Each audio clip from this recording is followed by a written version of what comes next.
Kali ini kita review mengenai kulit dan sistem limfatik.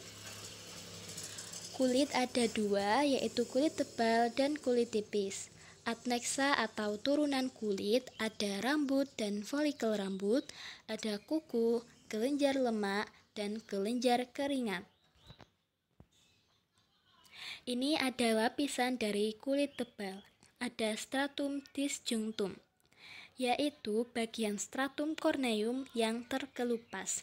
Stratum corneum adalah 15-20 lapis sel berkeratin tanpa inti yang setelah keratinisasi, sel hanya terdiri dari protein amorf dan membran plasma menebal, atau disebut juga sel tanduk. Kemudian di bawahnya ada stratum lucidum. Stratum lucidum ini transparan. Dia terdiri dari selapis sel eosinofilik pipih dengan inti tidak tampak. Kemudian di bawah stratum lucidum ada stratum granulosum. Stratum granulosum ini terdiri dari 3-5 lapis sel poligonal pipih bergranula basofilik atau granula keratohyalin. Kemudian di bawahnya lagi ada stratum spinosum. Dia terdiri dari sel poligonal atau agak pipih, ada juga sel kubis dengan inti di tengah, dan terdapat banyak aktivitas mitosis. Kemudian ada stratum basal. Stratum basal ini terdiri dari selapis kubis silindris dan terdapat aktivitas mitosis. Ini adalah bentuk dari kulit tebal. Di sini ada dermal papil yang nomor 5. Nah, tadi kan sudah di bagian epidermis. Sekarang kita ke bagian dermis. Di bagian dermis ini ada dua lapisan. Yang pertama ada stratum papillare dan stratum reticulare. Stratum papillare ini banyak corpusculum Meissner dan pembuluh darah.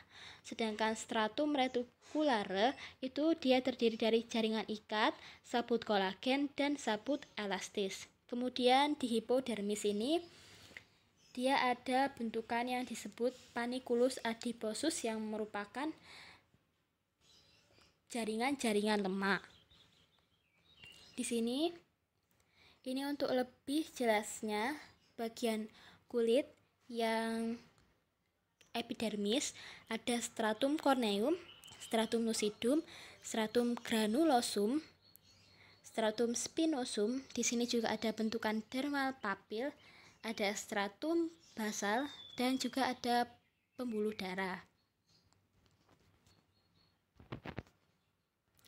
Nah, ini ada corpuscle vater Pacini. Vater Pacini ini dia berfungsi sebagai reseptor yang menerima rangsang tekanan.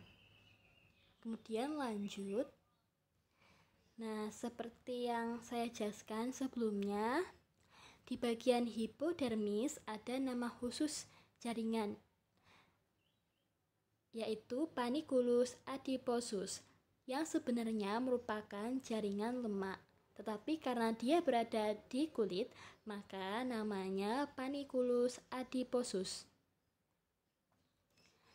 Nah, di sini kita masuk ke kulit tipis. Bedanya kulit tebal dan kulit tipis, di sini kulit tipis punya folikel rambut.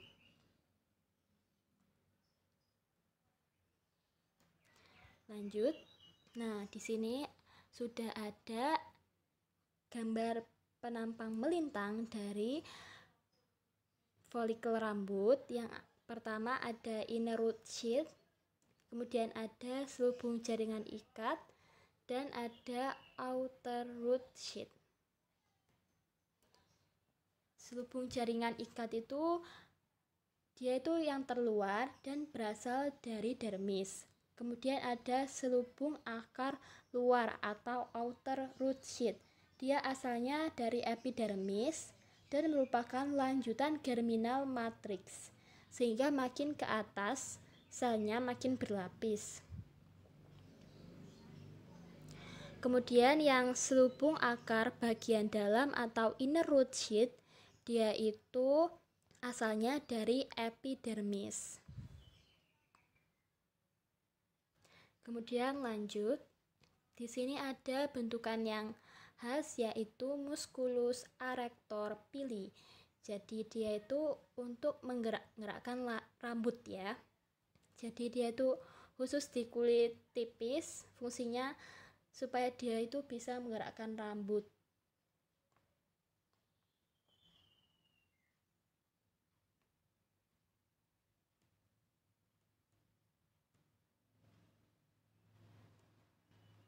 Lanjut.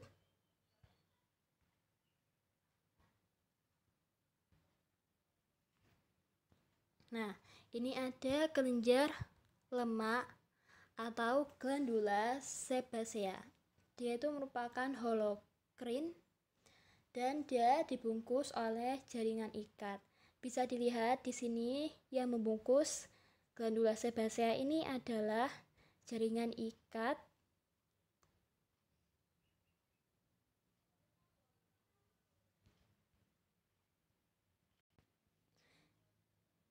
sabut kolagen. Kemudian lanjut, di sini ada kelenjar keringat. Kelenjar keringat dibedakan menjadi dua, yaitu kelenjar keringat pars excretoris dan kelenjar keringat pars secretoris. Yang kelenjar keringat pars excretoris dia berupa berlapis kubis tanpa sel myoepitel.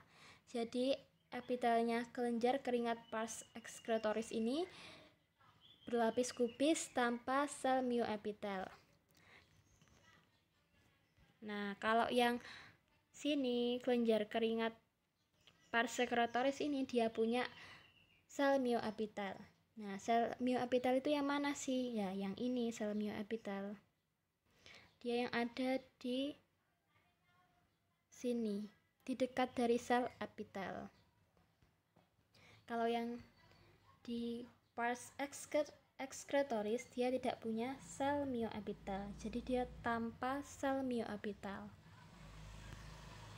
Kemudian lanjut ke adnexa kulit, ada kuku. Di sini bagian-bagiannya sudah cukup jelas. Ada nail plate atau kuku itu sendiri ya. Ada nail bed yaitu tempat kuku duduk ya. Ya namanya itu nail bed. Kemudian ada nail wall di samping-samping dari kuku.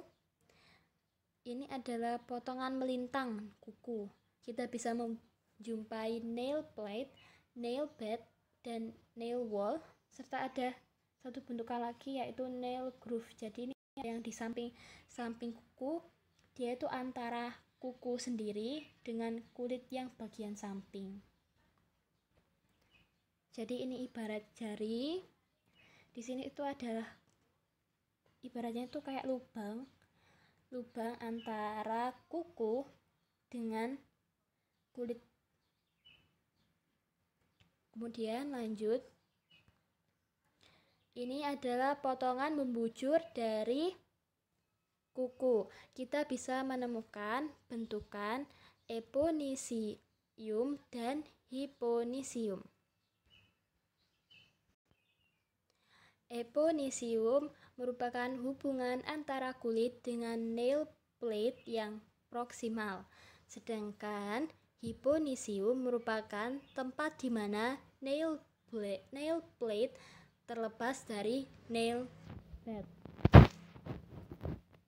Jadi hyponisium ini adalah nail plate. Nah, di bagian sini ini nail plate tapi dia terlepas dari nail bed.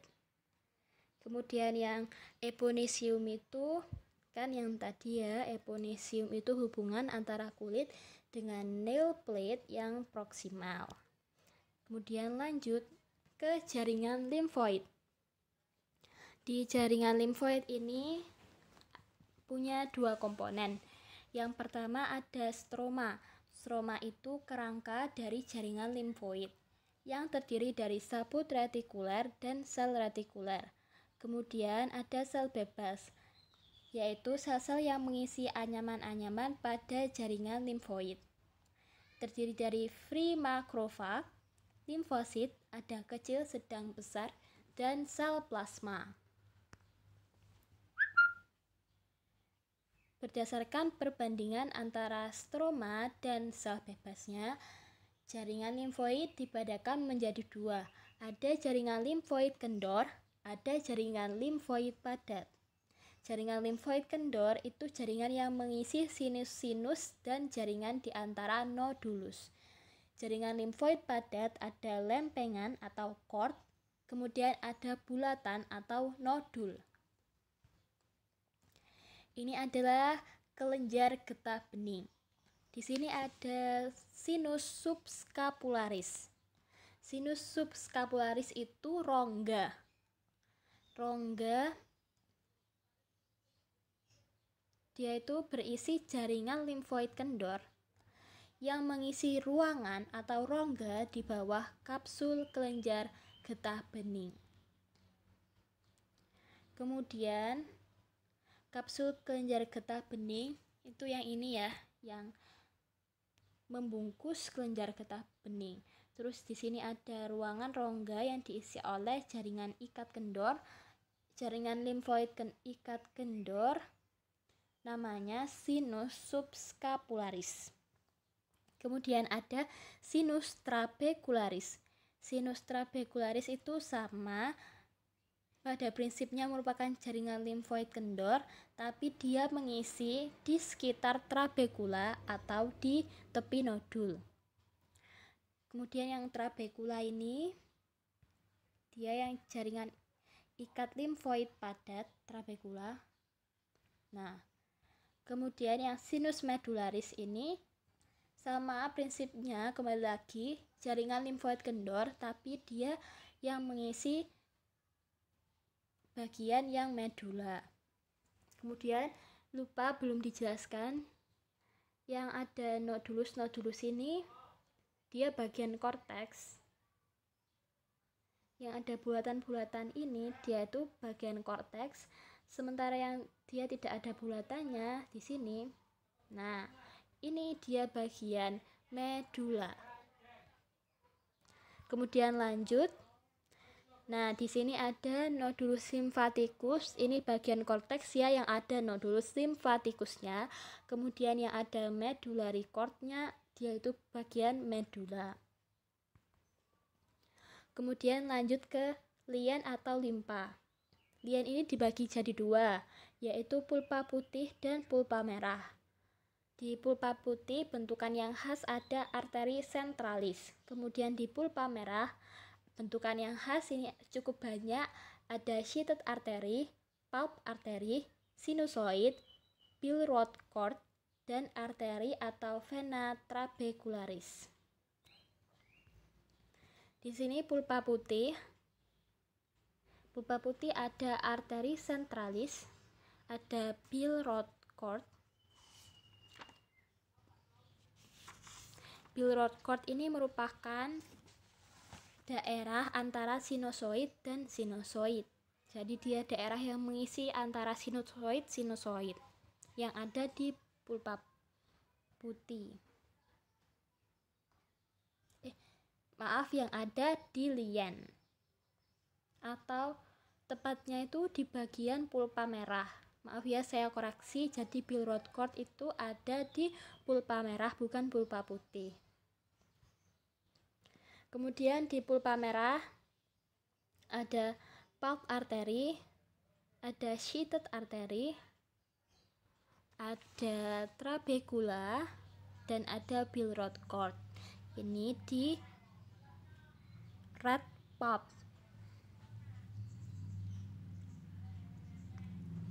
Nah, yang sheaths artery itu kapiler dan pembungkus khusus. Kalau pulp artery itu arterior. Kemudian di timus ini juga dibedakan jadi korteks dan medula. Nah, ada bagian yang khas di medula yang namanya badan hasal. Bentukan yang khas di medula Ini kalau diperbesar maka ada badan hasalnya di bagian medula.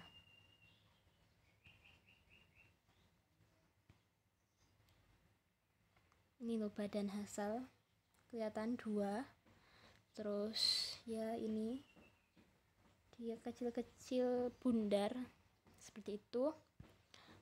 Ini yang dinamakan badan hasal. Kemudian ke tonsila palatina.